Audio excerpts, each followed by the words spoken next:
Hello, everyone. I'm Yuval Levin. I'm Director of Social, Cultural, and Constitutional Studies at the American Enterprise Institute. And it's my great pleasure to welcome you to this discussion about American history and the challenge of unity. This session is one of a series of discussions that we're hosting in the Robert P. George Initiative on Faith, Ethics, and Public Policy. It's an initiative that we at AEI are very pleased to be co-hosting with the University of Dallas, one of the great gems of American higher education. Our series for the year is called E Pluribus Unum, Sources of Our Unity. And each session, like this one, is focused on ways of overcoming deep divisions in our free society. I would urge you in particular to look up the first session in this series earlier this fall, in which Robbie George was in conversation with Rabbi Lord Jonathan Sacks, one of the great moral and religious leaders of our times. You may know that Rabbi Sacks died earlier this month after a courageous battle with cancer. That discussion that we were so proud to host ended up being one of his final public events, and it really put on display the full depth of his wisdom and generosity of spirit. You can find it at AEI's website, and I really recommend it to you. That conversation took up the question of how morality, even in a very morally diverse society, might serve as a foundation for unity. And our conversation today will explore how our common history as a nation, which so often has divided us, could also, if properly and fully understood, help to bring us together and to help us appreciate our fellow Americans. We'll consider that challenging question through a conversation with Danielle Allen and Bill McClay, two of the wisest and most profoundly public-spirited people you're ever likely to encounter, moderated by a third such great teacher and guide, Robert George. Our format's very simple. I will introduce Professor George, and he'll then tell you a little bit about our two guests, and we'll put some questions to them to get them into conversation. After a little while of discussion, they will take some questions from all of you who are watching. There are two ways that you can pose a question, by email or through Twitter. You can email Nicole Penn, whose address is nicole.penn, P-E-N-N, at aei.org, and just send her your question. Or you can tweet it at us using the hashtag AEIHistory. Our moderator, of course, hardly needs an introduction, so I'll be very quick. Professor Robert George is, most importantly for us, a fellow here at the American Enterprise Institute. He's also, of course, the McCormick Professor of Jurisprudence and Director of the James Madison Program in American Ideals and Institutions at Princeton University. He is the author of many books. He has been chairman of the U.S. Commission on International Religious Freedom, a member of the U.S. Commission on Civil Rights, and of the President's Council on Bioethics. He's been awarded the U.S. Presidential Citizens Medal and many other honors, and we're very pleased that he could lead this conversation today. Robbie, with that, the floor is yours. Thank you so very, very much, Yuval. It is, as always, a pleasure and an honor to be appearing under the auspices of the American Enterprise Institute and the University of Dallas. And I want to thank both of those institutions for partnering with me in this series about the sources or potential sources of our unity. If I may take just a moment, really, as a point of personal privilege, I want to add my words to Yuval's words about the late Jonathan Sacks, Rabbi Lord Jonathan Sacks, with whom we were in conversation in this series only recently, as Yuval pointed out. Rabbi Sacks was a teacher of mankind, deeply rooted, of course, in his own Jewish tradition, never one to attempt to transcend his own sources of faith, someone who did not consider his tradition to be too insular for a person of his formidable intellect, but someone who drew on the resources of that tradition to teach not only his fellow Jews, not only his fellow religious believers, but really all mankind. And his loss, his recent death, is a loss to all mankind. It's a loss to all of us. And I am still at this moment grieving. He was a beloved friend as well as a hero to me. But we do treasure his memory and the time we had together, many times here in Princeton, in my case, times in London that we had together, and that special time we had together under the auspices of this initiative. And the recording of that, as you've all mentioned, is available. And I would encourage everyone to go back and listen to it if you haven't listened to it or viewed it. Winston Churchill famously said that Britain and the United States are two nations divided by a common language. Well, recently, I have come to wonder whether we in the United States are in fact two nations divided by a common history. As we had the culture wars and still have the culture wars, now we seem to have the history wars, the dueling conceptions of history, understandings of our national history, dueling moral perspectives on our history. What is the history of the United States? How should we regard it? How should we teach it? Is it, for the most part, a history of exploitation and abuse, of racism, of bigotry, of imperialism, of conquest, of every other manner of evil? Is it a history of overcoming those things? Is it a history of progress? Is it a history of unimaginable to earlier generations economic prosperity, national power? How should we understand our history? And I'm just so pleased today to have, as you've all said, two of our nation's leading public intellectuals, two people who are as public spirited, as you've all rightly pointed out, as two people you will ever meet. And the nation is really benefiting greatly from both of them. Let me introduce them. I'm so pleased to introduce, as my former student, Danielle Allen, who is the James Bryant Conant University professor at Harvard and director of Harvard's Edmund Safra Center for Ethics. Professor Allen teaches and writes on democratic theory, political sociology, and the history of political thought. She is, I am proud to say, a summa cum laude graduate of Princeton University, where she was elected to Phi Beta Kappa. When she finished with us, she moved on to King's College, Cambridge, where as a Marshall Scholar, she completed her MPhil and PhD in classics. One PhD not being enough, she decided to move on to Harvard University and conquer yet another field, and that is earning a PhD in government. Danielle has been a MacArthur Award recipient and is the winner of the 2020 Kluge Prize. She's a member of the American Academy of Arts and Sciences and the American Philosophical Society. And if I can just offer one more personal word, Danielle, I speak for everyone at Princeton in saying how proud we are of everything that you've accomplished and who you are. Thank you. Joining Danielle Allen will be Professor Wilfred M. McClay, who is the G.T. and Libby Blankenship Chair in the History of Liberty at the University of Oklahoma. He's also the director of the Center for the History of Liberty there. At the same time, he's a visiting fellow in the Simon Center for American Studies at the Heritage Foundation. Professor McClay has served on the National Council on the Humanities, the advisory board of the National Endowment, and he's done that for now 11 years. He's a member of the U.S. Commission on the Semi-Quincentennial, which has been charged with planning for the nation's celebration of our 250th birthday as a nation in 2026. He's also been the recipient of fellowships from the Woodrow Wilson International Center for Scholars, the National Endowment for the Humanities, and the National Academy of Education. He's got a real education, a great books education, being a graduate of St. John's College, Annapolis, something I will confess to envying enormously. But Bill, when I was applying to colleges, I was too scared of how hard it would be at St. John's, but you did it, and more praise to you. And Professor McClay received his PhD in history from Johns Hopkins University. So let's turn to the question of the day, the question of the hour. How should we understand our national history? Looked at from a moral perspective, looked at from the perspective of a citizen. How should we as Americans look at our history? Bill, if I can begin with you, you're a senior man. Why don't you give us your perspective? A senior citizen, well, I think that to begin with, it is our history, and there's sort of no way of getting around it. That to know your history is to know something about yourself, about where you come from, about the sources of your being, for better or for worse. I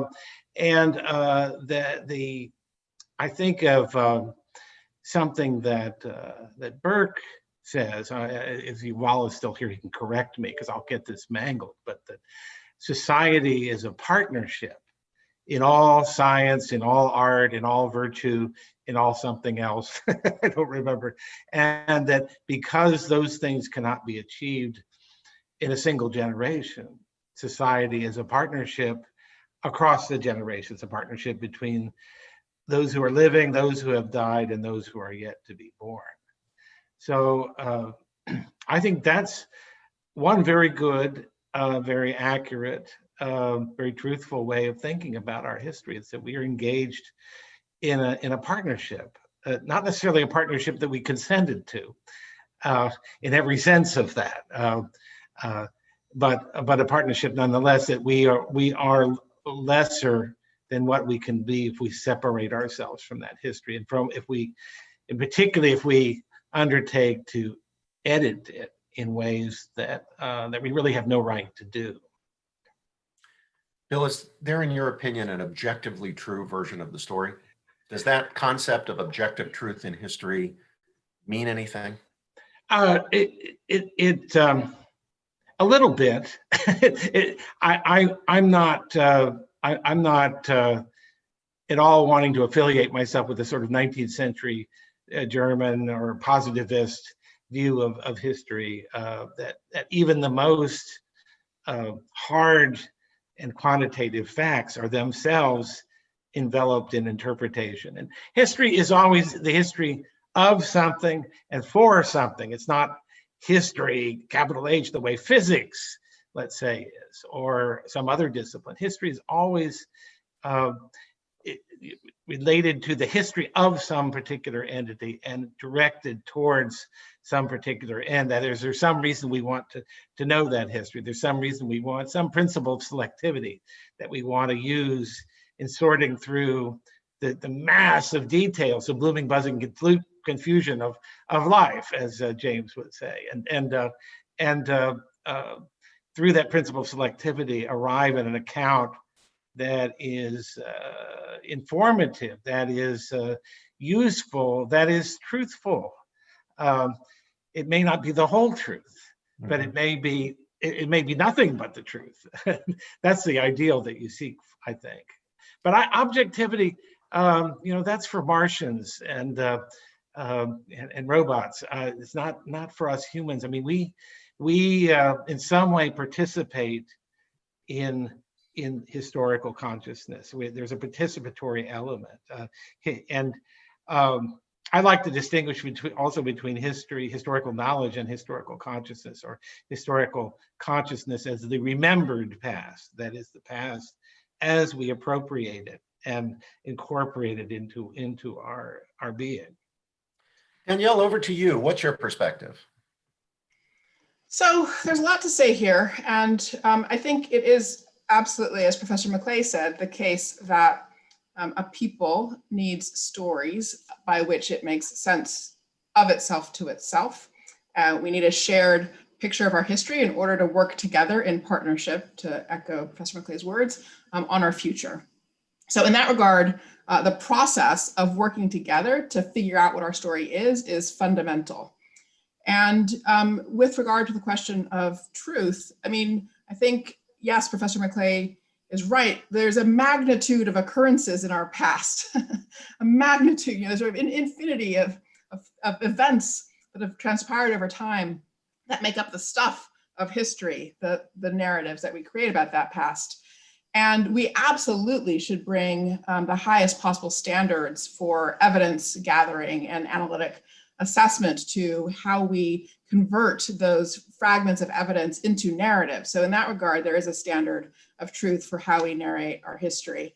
But at the same time, we are always selecting which are the most important things to bring to the fore. And I think that's where the truly hard work is. It is really where you began when you said, are the important points the list of wrongs done by our predecessors, or are the important points the list of their achievements? What I tend to say is that, in some sense, that question is a design challenge. It's a design challenge we face as a society that we should engage in together. And what I mean by that is that there are parameters for the kind of narrative we need. And that is a narrative that is honest, about our shortcomings, honest about the errors of our predecessors, but honest without falling into cynicism. And equally on the other side, a narrative that is appreciative of their accomplishments, appreciative of what they have given us that we can learn from, but without tipping into adulation. So I see that sort of space of sort of honesty without cynicism, appreciation without adulation as the target of what we should be aiming for. But I also do think it's not, I can't deliver to you now the story that is sort of perfect in all of its features. I think it's actually work we have to do together as a people to find our way to that story. Bill, you're nodding your head, yes. No, I agree. I'm absolutely opposed to any sort of notion that we should arrive at an official history of the United States or anything else. That doesn't mean that I have an absolutely relativist view. I think, it's a funny thing, the tradition, I learned a lot from Alistair McIntyre about how to think about tradition. The tradition is not the passing down completely unchanged of practices from one generation to the next, way that 2 days from now, some families will prepare the turkey in exactly the way that great grandma did. That is a form of tradition, but tradition is always adapting to changes in circumstances. And tradition this is the part I get from McIntyre, tradition is a debate. You can't have a debate without agreeing what it is you're debating about. So I think my view of the past is something that nurtures and nourishes, and it's a necessary ground for the present, the ground that we stand on, as John Dos Passos says, is not incompatible with the idea that we're going to have fierce debates all the time about it, and that we always have and we always will. Nor is it in any way working against the notion that our pluralism, the e pluribus unum, statement, well describes the nature of our unity. That it is one that contains diversity. That's part of what unifies us. I want to say a word about Rabbi Sachs, since I have a moment. Yes, please do. Because he's wonderful man, and a great unifier.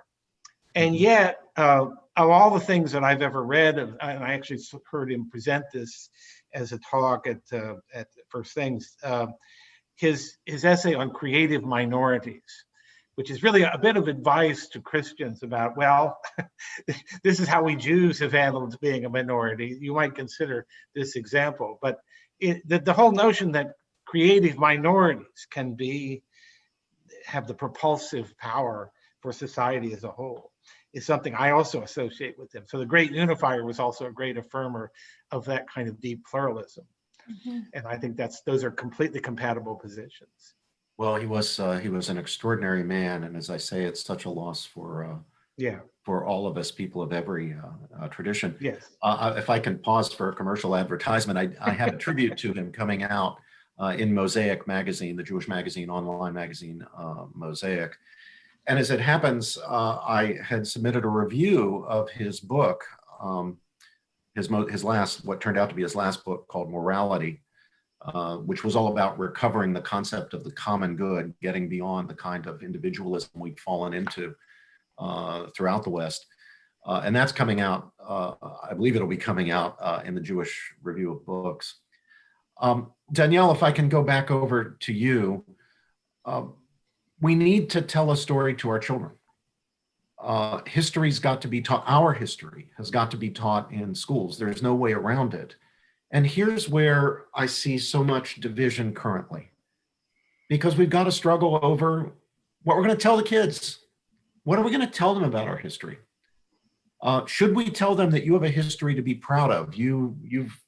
And tell that version of the story, like most of humanity, for most of history, we had slavery and we had imperialism, and of course we were caught up in it ourselves. We had slavery and we had imperialism and we had the depredations against the Native American Indian tribes and so forth. But our history is a history of overcoming that.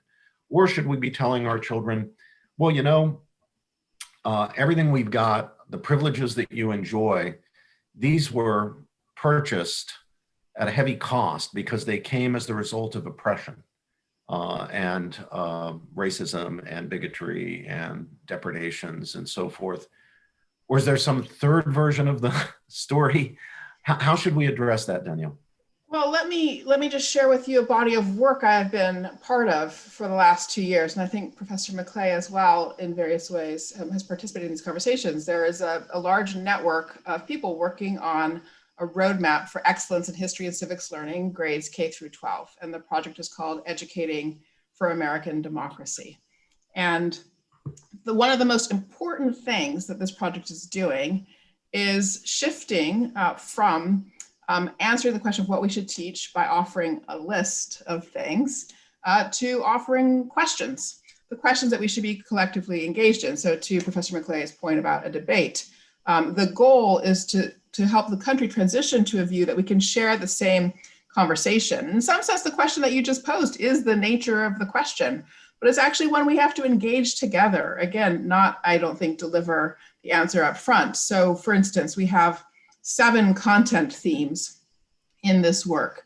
Civic participation is where we start, insofar as the goal of the education is to cultivate, to nourish a body of citizens capable and effective, ready to contribute to the community, the concept of the we, just as you suggested. And then moving from that sort of conception of our belonging and collective mutual commitment to each other, the themes of our changing landscape, sort of the story of demography and geography in the country, a theme called We the People, which is about how is it anyway that a multitudinous, diverse group can become a political society, come to think that they share anything. A theme on a new government and constitution, theme on institutional and social transformation, a theme on a people in the world, what is the sort of global position of the US, and then a theme on contemporary debate and possibilities. And each of these themes, though, is structured with questions. Again, not, here's the list of things that you have to learn. And they are the questions of, for example, what is the concept of rights? Why does it matter? How have rights mattered to different people? What are the perspectives of different people on this important concept? Why should that range of perspectives matter to you, or how does it matter to you? The structure of the questions is a set of questions that both ask learners to engage honestly in understanding things that have gone wrong in our past, and then thinking critically about moral evaluation of those things. And relatedly, questions that are absolutely about the accomplishments and achievements. And again, asking people to think critically to evaluate them. Now, the reason I'm going on about this at such length, as opposed to just directly answering your question, which is I know what you hoped I would do, is precisely because in doing this work, it just seems to all of us, and there are hundreds of people involved, abundantly clear that the question of the story we tell actually really needs to be answered at a very local level. So in contrast to physics education, for example, in contrast to math education, it doesn't actually make sense for us to, in a single way, say, here's what the sort of national story is. It makes much more sense to enable local educational agencies to develop robust, rigorous curricula, asking the right questions. So that's what we're really trying to do, is get the right questions on the table so that we're having the right kind of conversation about our past, one that does permit seeing virtues as well as reckoning with vices, and coming to, be a spectrum of evaluations about how these things are balanced, but giving people the space to be intellectually engaged themselves, take ownership themselves of the view they will come to on the hard questions that you're posing. So Danielle, are you and the groups you're associated with here in this project saying that basically this is another reason for local control of education? The story's diverse enough that it needs to be told in different ways in different places. So I am an advocate of what I call collaborative federalism. And I draw on the founders. So this will go right into your territory. I draw on the Federalist Papers and the language that they used about harmonization of interest. The job of the federal government was to harmonize the interests of the states and with the national interest. And I believe that is the kind of frame that we should use for thinking about something like civic education. So there is a national interest in a sound civic education without any question. And there are ways in which the federal government can and should support that. But at the end of the day, I do think this in particular, and in some sense I think it's sort of somewhat different from something like math, really has to be about empowering communities to take ownership of the work of our history of civics learning, but in a context where there's also been a sort of clear articulation of standards and excellence for what it counts to have a serious conversation about this material. So that's the work we've been trying to do, is to show people with the question. So if you think about the AP structure of AP exams, right, it's question driven. The fact that it's question driven is compatible with the AP also setting sort of standards for what counts as excellence in the space of responses to those questions. No question on the AP has a single one right answer, right? There's a spectrum of possibility, but there is a body of accumulated understanding, community of practice of educators who have a view about excellence, and you can articulate the criteria of excellence in that space. And that's what we're really trying to do for history and civics learning as well. Can I comment on Go ahead, Bill. Yeah, please, Bill. I would love to see what you're doing. I'm a little skeptical about, although I am in favor of a primarily local control of education, as is our tradition. But I worry a little bit about overly complicating the story at too early an age, so that students don't, and overly localizing, especially in a country as mobile as we are. There's this terrible term, age appropriate, but I think it works here, that there is, I think, the inculcation of civic virtue, civic sentiment at an early age is the very core of civic education. And I'll go even further. I think the inculcation of love, of patriotism, of love of country, not an unthinking, reflexive, yahooistic, jingoistic love, but a love that develops, that becomes more mature in time, but begins with stories that are wholesome in the best sense of the word, and that open out into larger and more complex stories. And I have an example here, if you'll permit me. I hope I try not to go on too long, but from Lincoln, that James McPherson, your colleague at Princeton, it claims that the only history book that Lincoln read as a young man was Mason Weems's biography of George Washington, which was published right after Washington's death, and contains the famous cherry tree myth. So it sort of tends to be dismissed as an example of hagiography and so on. Well, Lincoln did read this book, and we know that he did because he alluded to it 40 years later when he had been elected president, was traveling to Washington, stopped over in Trenton, New Jersey, and gave a speech to the New Jersey State Senate, in which he said, nothing has left more of an impression on me from my reading as a youth than the story in Weems's biography of Washington of the Battle of Trenton. And he goes in some detail in what is actually a very short speech. It's almost entirely about Weems's account.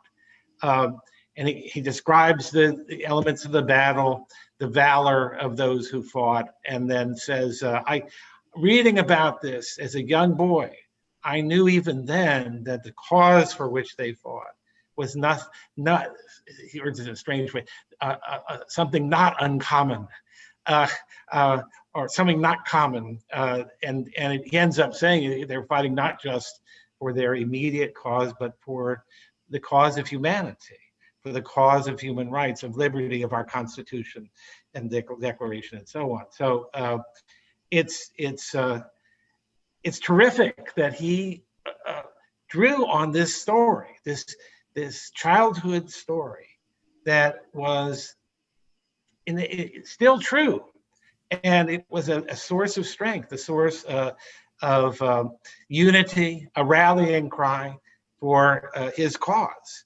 That is the presidency, for holding the Union together at a time when, at that very moment, Southern states were dropping out like flies, and it was not clear the Union was going to stay together.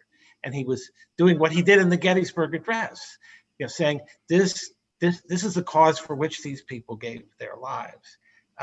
and recalling, the generation of 76 in that speech too, that we should continue the cause they started so their lives will not be given in vain.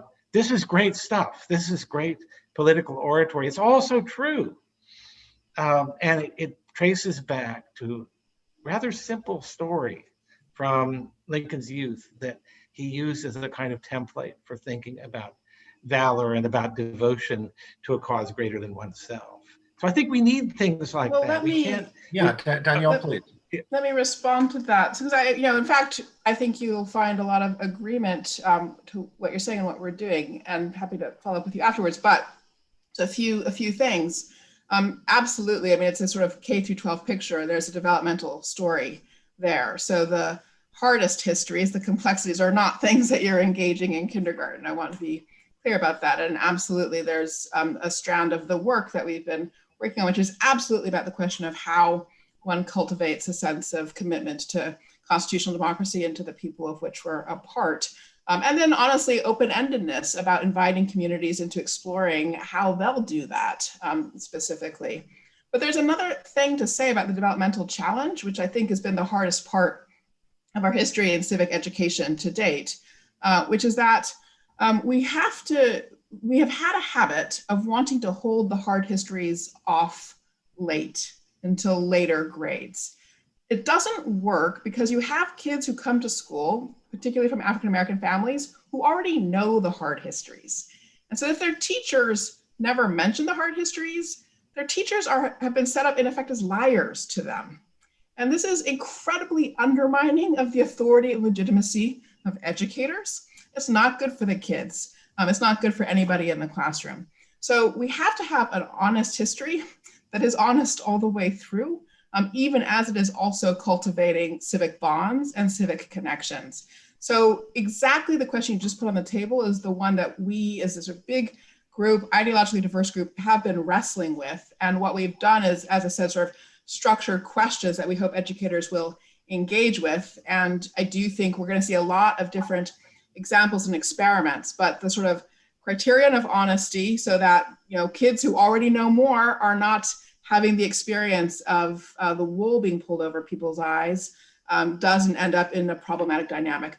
In short, what I'm trying to say is, I think that the way we've taught history in this country has set up a dynamic where some young people experience the educational system is lying to them. That produces a kind of corrosive distrust that pays negative dividends sort of all the way down the line. That is one of the things that we have to address. Well, I certainly agree with you about that, although I think, this is the lies my teacher taught me sort of syndrome that you're talking about. And I'm not sure that that's really the problem now. I do a summer institute every summer at my university with teachers, and this is in Oklahoma. This is not in Massachusetts or California, and they're really dealing with a different kind of problem. And it's not with a sort of unreflective glorification of a kind of older American story. They're dealing with people who come into their classes already through popular culture or whatever, and often rank ignorance, being very dismissive of the American story, of even told in a complicated way. So agreed. That's another Marcelian Charybdis here. It is a balance. You said this at the very beginning. It's a balance you're trying to strike between being unreflective and being unilluminating. Right. Or not something not inspiriting, because that is one of the things that I think has to be. We shouldn't shy away from this. The Absolutely. notion that civic education is a kind of education in love. And love is not an uncritical thing. And love is actually in our materials. Love is one of the concepts that we do actually work with. But we do. I mean, I agree with you. I think it's hugely important. And love of country is a part of what the story is about. But love, I love people in my family who've done wrong, right? Love is compatible with recognizing error. Absolutely. So that's the important point. More than compatible. Sometimes it requires exactly the concept of tough love. Yeah, exactly. I have exactly zero experience in K-12 teaching. I've spent my entire life as a university teacher, and in a lot of ways that makes things easy. Danielle, you know, as one of my former students, it's easy. We just follow our teacher Socrates. We try to present, at least I try to present my students with the best arguments on competing sides of all questions. But I know you can't do that with second graders. I think you probably can with maybe high school sophomores and juniors. I think maybe you can at least begin. I hope I'm not revealing my ignorance on that. Kindergartners can debate the definition of fairness. They are extremely good at debating the definition of fairness. They're experts on that. They are the world's experts on that subject. So we shouldn't underestimate the power of young people to actually engage in genuine deliberation, scaffolded with effective teaching. I want to encourage that as much as we can at every level. Bill, at the risk of embarrassing you, although I, of course, don't teach K-12, since I do work in the field of civic education as a constitutional law and philosophy of law professor, I'm often asked by friends or just people I don't know who write to me by email or post things online asking me, what should my kids be reading when it comes to American history? That's become a more urgent question for obvious reasons, really, in the last year or so. And I direct them to this book by Bill McClay called Land of Hope. And the reason I do that is that the book does such a wonderful job of telling what I suppose you couldn't really say is an objective version of the story, because I agree with Bill that that's probably just not an apt term in the social sciences, to the extent that history is a social science, because so many value decisions are made when it comes to where we're going to focus our attention. We can try to tell the story as truthfully as possible, taking all factors into account, but we're going to be telling it from a perspective, and we will be making selections about what's important. History can't be, no social science can just be a random catalog of facts, even a comprehensive catalog of facts, without judgments that are by their nature value judgments about what's important and what's not important, what really matters, what's worth our attention. But Bill's book does a great job, Land of Hope, in telling a story that's not a whitewash, but is not cynical. I think the word that Danielle used there is right. We need to avoid falling into the cynicism. Just tell the story straight as best you can, making your best judgments, knowing that other people disagree with judgments about where the emphasis should be, what's more important, what's a little less important, what's probably not important, and so forth. Well, you know, that's from your mouth to God's ear. I mean, that's what I was trying to accomplish. But there's something I want to, maybe a way of thinking about this I want to introduce and see if it is helpful, is that I think we in general, and a great many of us have what I would regard as a less than mature view of the past, and that we have an expectation that our heroes should be perfect and unspotted, and then when we discover that you know the framers were maybe in some cases not unaware of their self-interest in the way that they operate, it becomes a scandal, and instead of a perfectly understandable way that actual human beings behave in the actual world, and that their motives are never pure. And I think, you know, one of the really disturbing things about this statue desecration spate that we've had over the last few months, which seems to have stopped, but is that sort of sense that no one in the past is worthy to sort of stand before the bar of judgment of our, you know, woke and perfection-minded present. And, you know, in almost any case, there's an argument to be made. I never quite understood the argument for pulling down Frederick Douglass's statue, but most of the others, even Gandhi, I can kind of get it. But if that's the standard we're going to set, then woe betide us, because as the scriptures say, I'm going to go in my Baptist preacher mode here, you know, the measure you give is the measure you will receive. And we we are guilty in ever so many ways, even the most woke among us, of which we're probably unconscious, but generations to come will be conscious. They will see clearly where we see only through a glass darkly, if at all.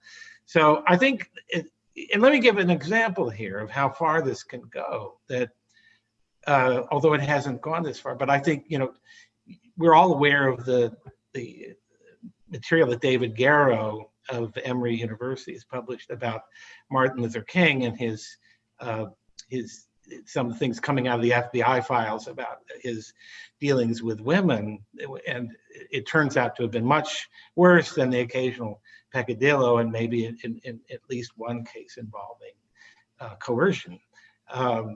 And again, I would love to see that debated. It doesn't add anything to my low esteem of the FBI to know all of this. But what if it is all true? What do we do? Do we discard Martin Luther King Jr. as one of our national icons? Absolutely not. It would be insane to do so. And not just for practical reasons, for moral reasons, because he was a great man. He did a great service to all of us in this nation.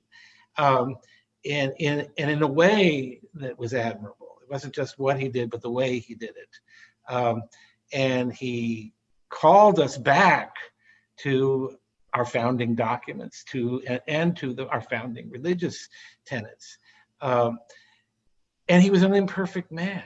So how can we break through to a more mature understanding of history and of the past?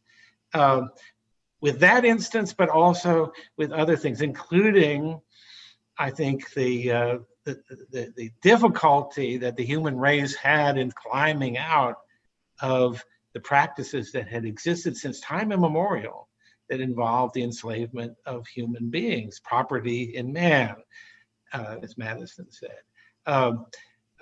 Can we be a little less condescending toward the past and understand that the past has had its struggles? One of the problems with those debates about fairness among the kindergartners is that they have no context. There's no sense of how our judgments of fairness are impacted by the circumstances in which we find ourselves. But I'm going to shut up and let Danielle respond to that. But before Danielle comes back in, let me just remind the folks who are zooming in and listening, and I hope enjoying and benefiting from this conversation as I am, that you can send in your questions. So please go ahead and do that. We'll be moving fairly soon to questions, but let me go over to Danielle now. Well, I think there's a lot that we might talk about in those comments. I'll, for the moment, maybe just focus on one thing, which is I do think it's important to make a distinction between the work of history, the work of historians, producing books that live in libraries that educate and enlighten us, and the work of choosing our symbols, the symbols of who we are as a people for purposes of celebration and ritual and that sort of thing. I don't actually think those are the same activities. They are obviously related to each other, and there's a connection between the quality of your history and the quality of your symbol making. But I do think it's important to keep in mind that they're separate things. So then with regard to the statues issue, I'm not in favor of physically tearing down statues and so forth, but I think it's reasonable that a society as it evolves debates over time which symbols are the right ones for it in its current moment. No, I'm not suggesting you weren't saying otherwise. I think this is a distinction though between sort of history and our choices of our ritual symbols that we often don't make. And I think it would be salutary to make it.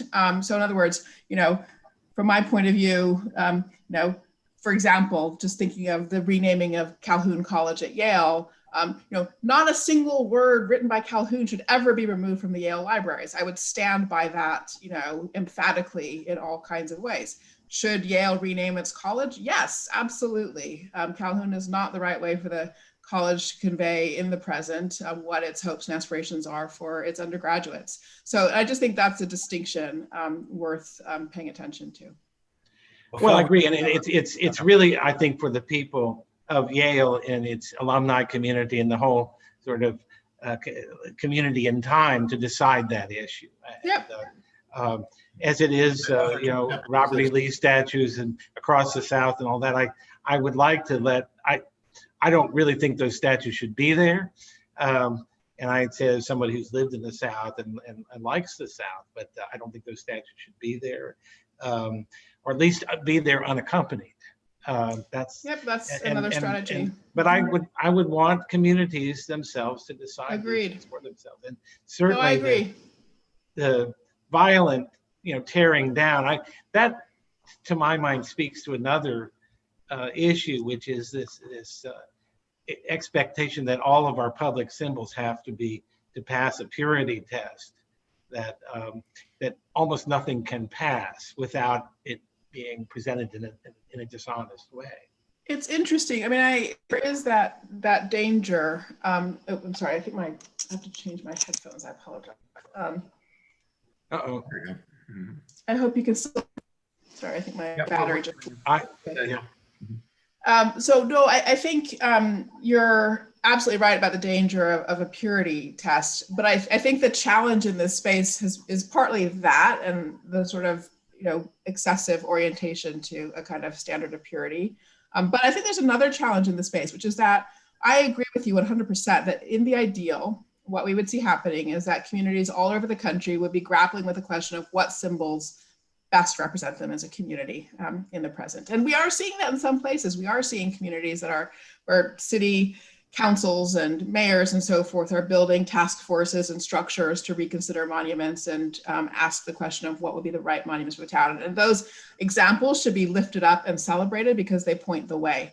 But the challenge is that then there's a sort of slew of places where the politics around our monuments and memorializations are stuck. And I think we haven't given enough thought to the question of how to unstick those politics. And it's in the stuckness then that you get, I think, the sort of eruption of violent conflict. And so I don't have any good answers to the question of how you get it unstuck. But so there are lots of places where it's been very hard for people to actually get political gears to turn to engage a community in this kind of conversation. And as people come up against that stuckness, they switch gears and shift over to physical protest. So for me, we have a kind of political problem we need to fix as a part of getting the folks back onto a sort of positive, constructive approach to the question of how we make our symbols. And I'll make as perhaps the obvious point that there are two separate questions. One is, how should we decide whether monuments go up or down, or whether buildings are named for this person or that person, or institutions are named, and then what the decision ought to be. Obviously, just two entirely separate, not entirely separate, they're related, but they're two distinct. And there needs to be built in a sort of sunset provision that the erection of these things can be reconsidered. That it's not it's not like the Trajan's column in Rome. It's going to be there forever. We can reconsider whether we want to honor people that we honored, 50, 75, 100 years ago. It's also, go ahead. Just sorry, but very briefly, it's also important that there's a plethora of ways of solving this problem, right? So it's not always just like up or down, right? There's sort of like the addition of additional monuments or the historical contextualization of, and so that's the other thing too. We need much more flexibility, creativity, and inventiveness in this space. I completely agree with that. I'm giggling just a little bit only because, Danielle, you might remember these cases from class.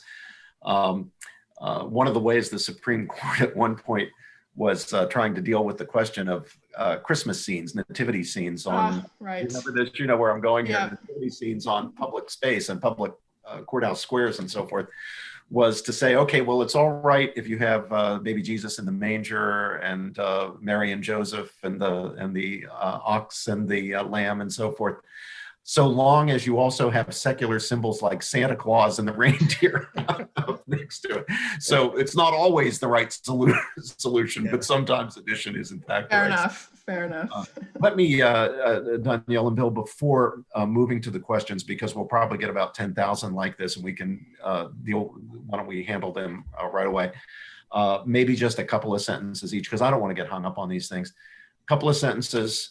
How should we think about the 1619 project and the 1776 project? Either of you. Well, I'll go first. I think the 1619 Project was a missed opportunity. Um, and I could go on and on about it, as other people have, but there are historical errors in it, and that's very significant.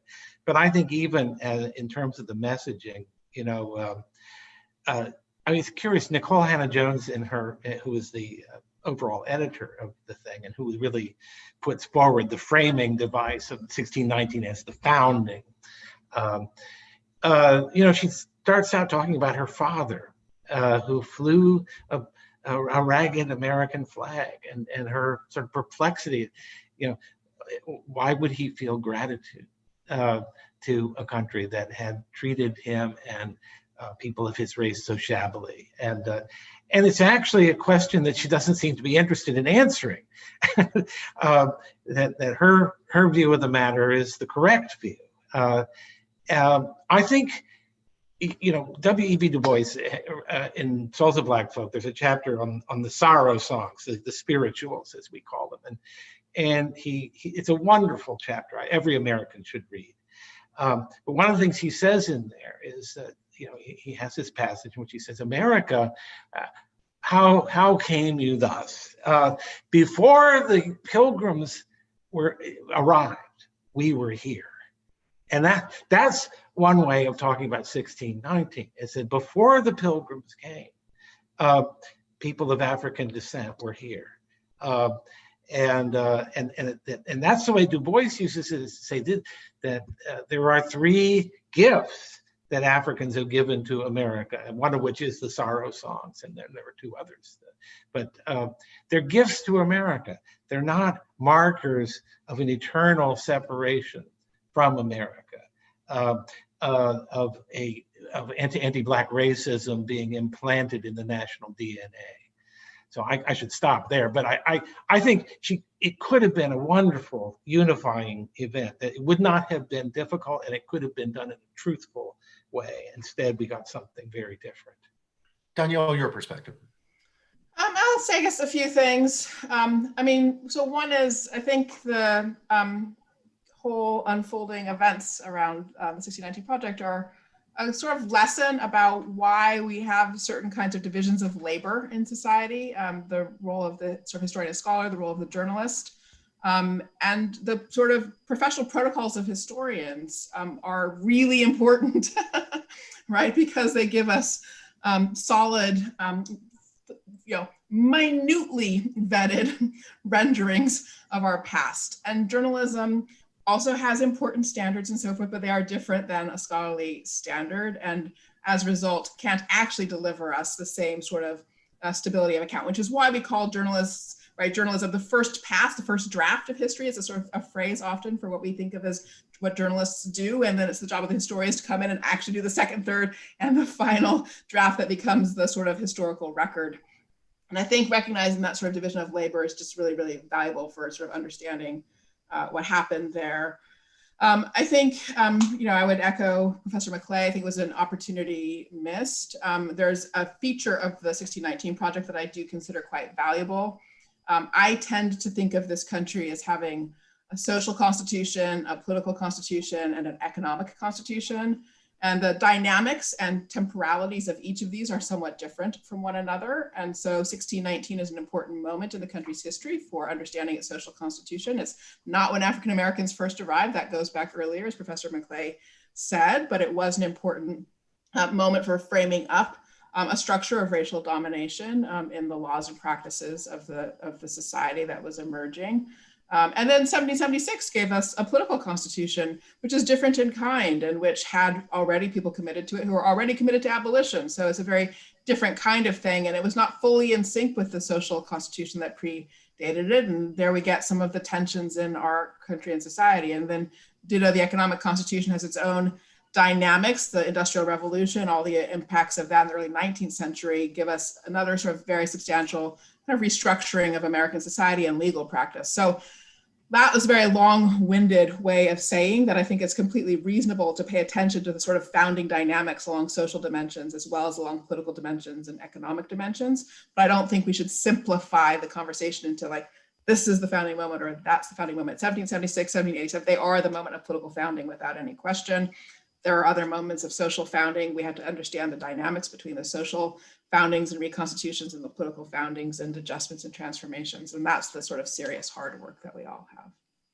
Well, we have a very small amount of time left, and we've got a lot of questions. And some of the questions are statements as well as questions, and they're coming in from very distinguished people. And I'm sorry that we don't have time to do very many of them, but let's do a little lightning round if you don't mind. We have this question from the eminent education scholar, Chester Finn.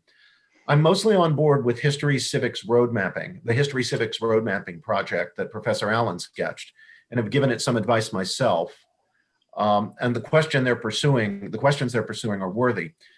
But doesn't it presuppose a vast capacity on the part of local educators and classroom teachers to know enough about history and civics, et cetera, to help kids come up with sound knowledge-based answers? And isn't that capacity in short supply in an awful lot of places and in the heads of many teachers? In the end, don't they rely mostly on prepackaged curricula from large publishers or else scrounging on the internet?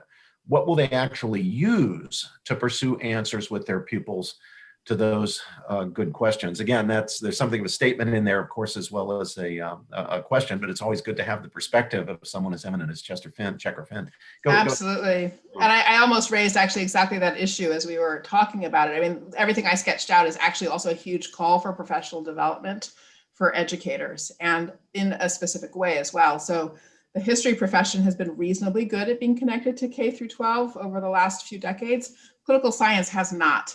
So the educator corps has had very little exposure to history of political thought or constitutional theory, for example, over time. And so we have a real piece of sort of institutional work to do to reconnect a set of disciplines to the professional development that teachers get. So Checker Finn is absolutely right that, you know, in sort of near term, the odds are good that we'll find curricula companies and so forth rushing in to provide supports, but the long-term goal, the sort of decade-long goal, should be to really invest significantly in professional development for educators so that they do have the competencies needed to support this kind of learning. Here's a profound question. I'm glad to say from another former student of mine, Sarah Gustus, who's a doctoral candidate now at Harvard in the government department. Sarah asks, how should we understand the kind of love that you both point to being necessary in civic education? We could understand it as pietas, piety, but that's slightly different from something like civic charity, which would have a corroborating notion of mercy. If something like civic charity is necessary, how do we understand the balance of strict justice and mercy in our appraisal of the events and people of our history of the past? What a phenomenal question. Yeah. Bill, do you want to go first on that? Yeah, one? I think the pursuit of justice by historians is generally a bad thing. I think that Kierkegaard says something about this, which I can't recall, but it's much better to pursue truth or the reduction of untruth than justice for historians. And I think, I think that's all I'll really say about it. But it's a great and interesting question. But it really goes to the basis of an enduring political society. To what extent does a principle of mercy, which I have trouble understanding outside of a religious orientation, to what extent is that an essential part of things? To what extent can we have a flourishing civil society without a principle of forgiveness, which is different from mercy, of course, but related, cognate to that? Well, it seems to me that justice is something that everyone deserves, and mercy is something that everyone needs. And yes, somewhere in the recognition of both of those truths. And no one deserves, at least in the Christian understanding. Danielle, over to you for closing us out now. Sure. So I think I agree with Professor McClay that our job is to understand history, and the judgments on the dead are not for us to make, right? That is for a greater power. Though, of course, judgment and mercy and forgiveness in the present are really important. And so in that regard, the question of how we can be a non-judgmental but forgiving culture are important. And presumably how we engage with history supports whether we are kind of non-judgmental and forgiving culture. But I think for me, the other important thing in this space is that we do sort of seem to kind of swing between two extremes. Like we're either extremely judgmental about the past, right? And we're taking people out of books and that kind of thing. Or we have a line which is, they couldn't have done any differently. That was just what they did in the time. There's sort of no moral responsibility. And so I do think just as an analytical matter, it's historically responsible to end up in a different place, namely to be very clear about the spectrum of possibility that did in fact exist at every single point in time. That is to say, there have been people against slavery at every single point in human history, even as there has also been enslavement throughout much of human history. So it was always a moral choice. It is not the case that there was ever a moment when whether or not to enslave people was not thematized by somebody as a moral choice. So we can ask the question of why was it that so many people made what we would now consider the wrong moral choice, in 1776 or 1780, because some didn't. There were people in 1776 who made the right moral choice, actually, and we should call their stories out and make sure that those stories are visible too. So, but we can make those kinds of evaluations are about understanding why is it that people chose the way they did in the face of a moral decision without also then having to be judgmental toward them or punitive toward them. We can simply seek to understand. Well, and seeking to understand is what this initiative is all about. It's what the University of Dallas is all about and what the American Enterprise is all about. And thank you, Danielle Allen and Bill McClay, for helping us to pursue that mission. It's really been an honor to have you today. And I hope we'll have another opportunity before too long to get together, maybe even in person. But thank you. And thanks to everyone who tuned in. Thank you so much. See you again at our next event.